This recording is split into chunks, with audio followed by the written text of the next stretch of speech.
Loïc. Bonjour Bastien. Bonjour à tous. Bonjour à tous. Donc on se retrouve aujourd'hui pour deux films. Comment c'est loin et nous trois rien. Deux films français. Deux Premiers films français. Deux comédies aussi. Donc on va essayer de mixer un peu les deux pour en parler, parce qu'il y aura forcément des points communs, mais aussi pas mal de différences. Ouais. Donc on va commencer par Comment c'est loin. Comment c'est loin.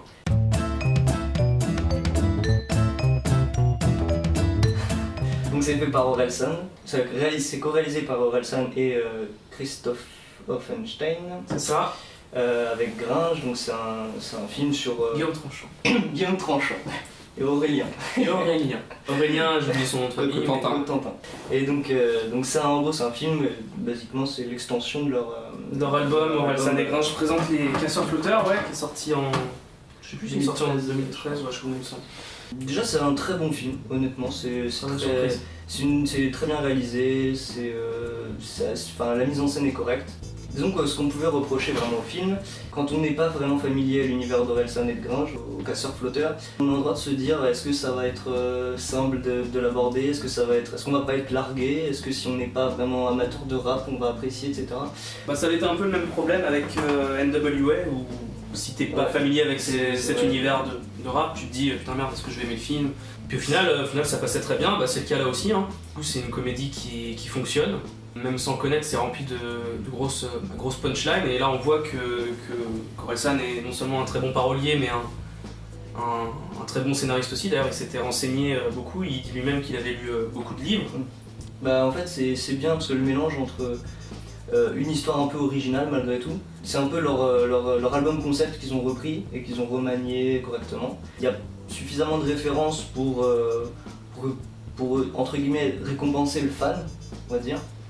Mais pas trop non plus pour pas larguer ceux qui connaissent pas. Ouais. Au tout début, je me disais merde, mais qu'est-ce qu'ils ont branlé encore? C'est quoi? C'est leur album? C'est quelle musique? C'est qu'est-ce qu'ils font et tout? Là, bam, ils commencent avec Stupide.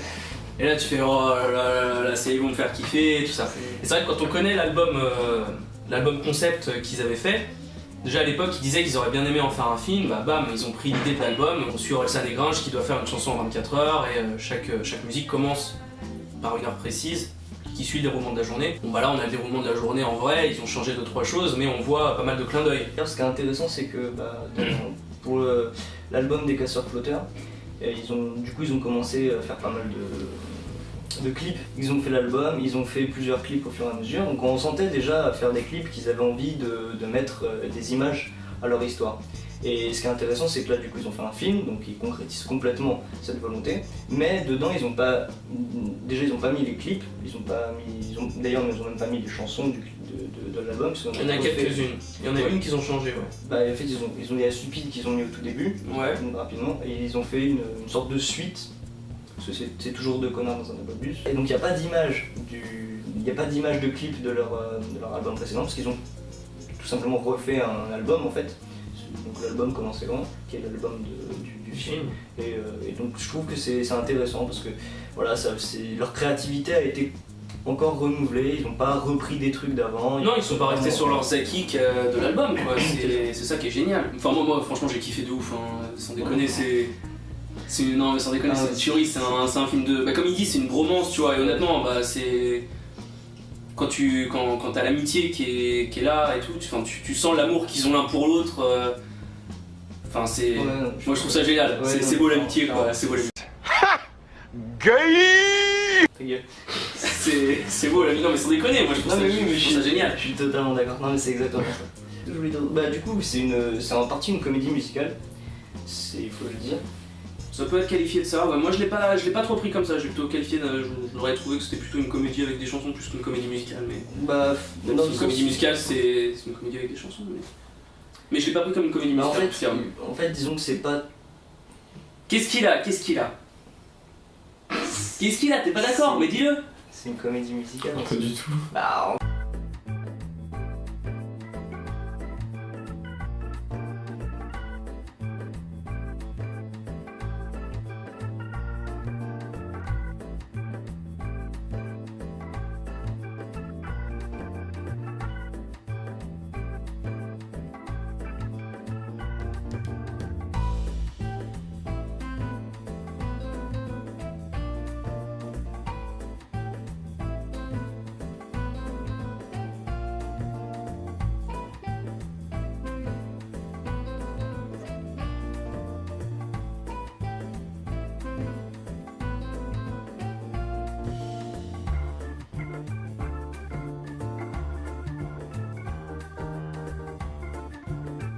Bah, par définition, c'est censé être une comédie plus ou moins musicale.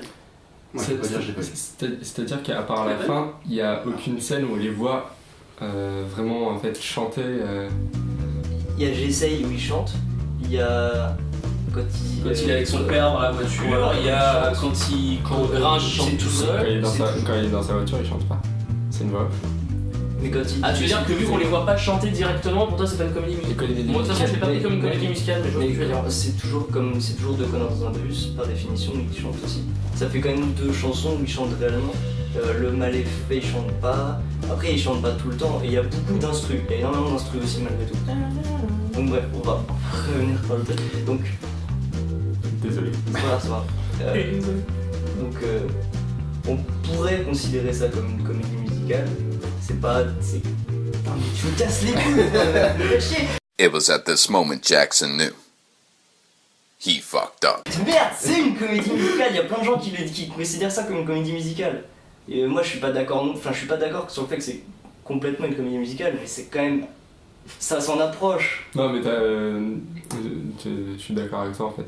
Tu relativises et du coup, t'as raison. Et j'essaye aussi de dire. Bon, pour moi, c'est pas moi je l'ai pas pris comme ça, mais vas-y, moi j'attends que tu finisses Bah depuis tout oui, à l'heure, mais mais les autres connards là. Casse les couilles là. Vous faites chier. Le. On va vous virer. Merci. Je rien dit, moi. En vrai. Donc, bon. C'est pas une romance entre nous, hein, c'est.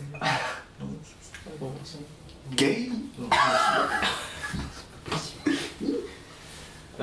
Donc.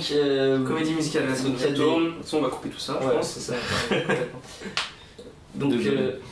Donc c'est un film, donc forcément il y a plein de chansons puisqu'il y a un album qui a été refait par-dessus. Donc certaines personnes considèrent ça comme une comédie musicale. Il y a des éléments qui font que ça ressemble à une comédie musicale. Ce n'est pas vraiment une non plus, mais il y a la chanson a forcément Elle a un rôle super important, Voilà, parce que de toute façon c'est un album qui leur a donné envie d'écrire ce film, qui a donné envie à Orelsan d'en faire un film. Déjà à l'époque de l'album, il disait putain j'aimerais bien qu'on fasse construire un ensemble de clips, tu vois, faire un peu comme ce que Pink Floyd a pu faire, tu vois, genre ils ont fait un album concept avec un film derrière qui reprenait toutes les chansons. Daft Punk avait fait ça aussi. Oui, Bon, il y en a plein qui l'ont fait. voilà, c'est autre chose, c'est du rap français, donc forcément tu le compares à Daft Punk ou à Pink Floyd, t'es considéré comme un enculé, mais c'est sur le principe, sur le papier, ça se ressemble. Ouais. La musique a une place extrêmement importante, mais ils en abusent pas trop. Voilà, les gens sont, en plus en France, on n'est pas exceptionnellement emballés par les comédies musicales, c'est pas le truc. En tout cas, c'est pas ce qu'on fait de mieux, ouais, on va c'est dire. parce que autant aux États-Unis, ils adorent. Ils ont eu leur mais- période, ouais. Et ils aiment toujours, ouais. même si Les Misérables avaient fait un petit fail, un petit flop. Mais eux, ils aiment beaucoup. Nous, on aime moins en France. Moi personnellement, je suis pas fan, j'aime pas Moi du non tout. plus. La comédie musicale, la meilleure pour moi, c'est les Blues Brothers. Bah, remarque, ça s'en rapproche un petit peu malgré tout, puisque dans les Blues Brothers sont deux, là ils sont deux aussi. Bon, c'est pas la même chose non plus, mais il y a des. C'est pas le même scénario et Oui. c'est moins tourné comme Mais- comme c'est tourné là, je pense. Mais il y a des. Au niveau de leur relation. Ouais, Mais oui, non, ça il y a des- peut s'apparenter aussi. Mais après, tu peux trouver des points communs Ouais, avec c'est sûr, beaucoup de oui, choses. c'est hein, sûr, c'est clair, c'est clair. Surtout que la mode est au film un peu justement d'amitié entre deux potes et tout.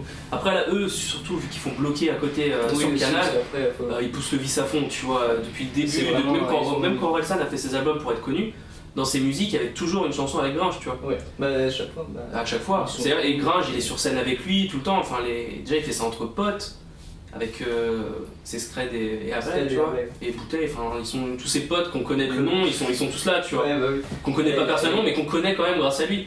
C'est beau, moi je trouve ça beau. C'est quelque chose qu'on avait plus ou moins reproché à Orelsan, D'accord. de faire un peu tourner un peu trop ses potes et sa famille, parce que bon, ses potes encore on les voit depuis tout le temps, donc c'est pas trop problématique, mais c'est vrai que sa famille, il y Ouais. a sa mamie, il y a son frère ou son cousin, enfin il y a plusieurs membres, il y a ses parents aussi je crois, donc il y a plusieurs membres de sa famille.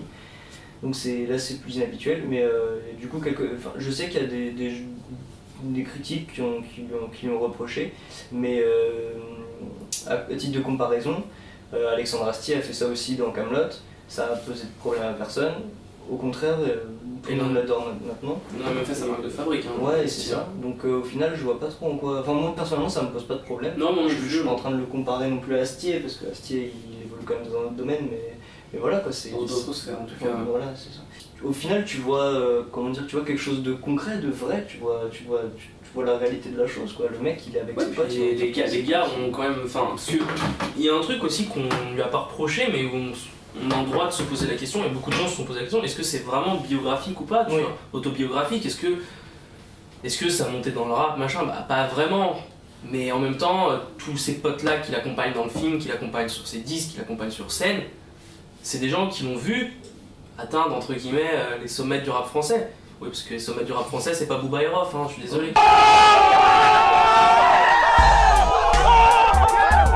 Bon, après le rap, de toute façon, c'est soit tu t'identifies à ce que les mecs racontent, soit tu t'identifies pas, ça joue aussi. Bref. Mais disons que non, ils ont quand même des punchlines qui sont très cool, qui sont bien foutus, c'est travaillé. Des fois, tu réécoutes une musique, tu mets du temps avant de comprendre, tu fais putain, c'est ça qu'il a voulu dire et tout, tu vois. Et voilà, et puis c'est comme là, genre t'as des putains de punchlines dans ce film-là, et le mec, tu te rends compte que c'est pas juste un putain de parolier, le mec il fait des. Il a écrit un bon scénar, c'est pas le plus compliqué du monde, mais bon, c'est simple, ça marche, c'est bien. Et il y a des vraies punchlines. Ouais. Il y a des punchlines, mais tu tapes des barres monumentales, c'est pas possible. l'humour, au final, il est pas assez. Enfin, il est assez intelligent, mais ça reste des trucs un peu subtils que tu comprends pas forcément à la première écoute, que t'as pas. Ouais, puis là, bah, c'est pas mal, tu vois, c'est des vannes, genre. Oui, ce qui est marrant, c'est que c'est des vannes à retardement, genre la vanne qu'il fait sur Ablaye. Elle passe, tu dis rien pendant 2 secondes, puis là d'un coup, tu fais. Il a vraiment dit ça. Et là, tu fais. Ablaye, mais c'est. Oh là là. Et là, tu tapes une grosse barre, tu vois. Enfin, moi, j'ai adoré, franchement, j'ai adoré. C'est un film, je pense, qui peut parler à beaucoup de gens, tu vois. Le principe, c'est qu'ils ont rien fait de leur vie, tout ça, mais.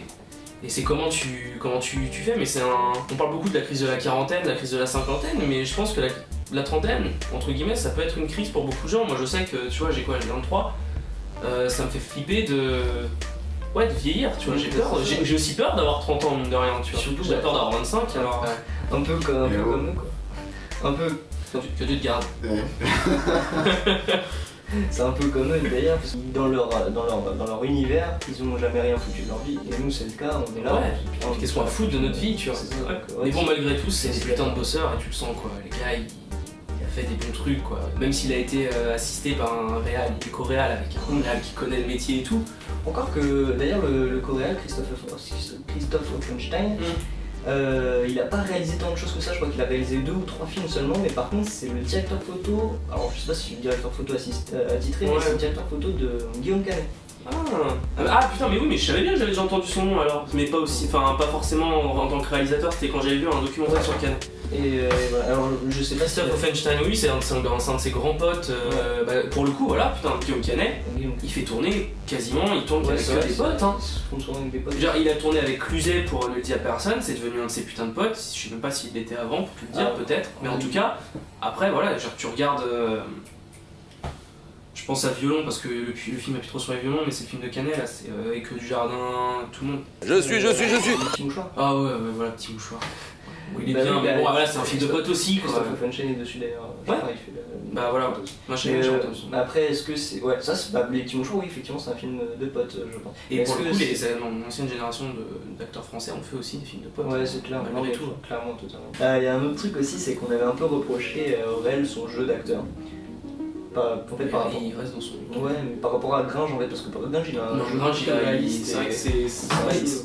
Ouais, vas-y. Il a avoué lui-même que c'était une sorte de révélation un petit peu, s'il avait jamais fait d'actorat, je pense, avant. Et là, de jouer.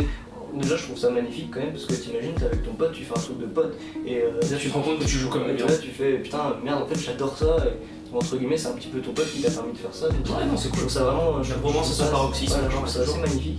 Parce qu'au final, voilà, la fiction prend pas sur. Enfin, la réalité prend pas sur la fiction, donc c'est plutôt cool.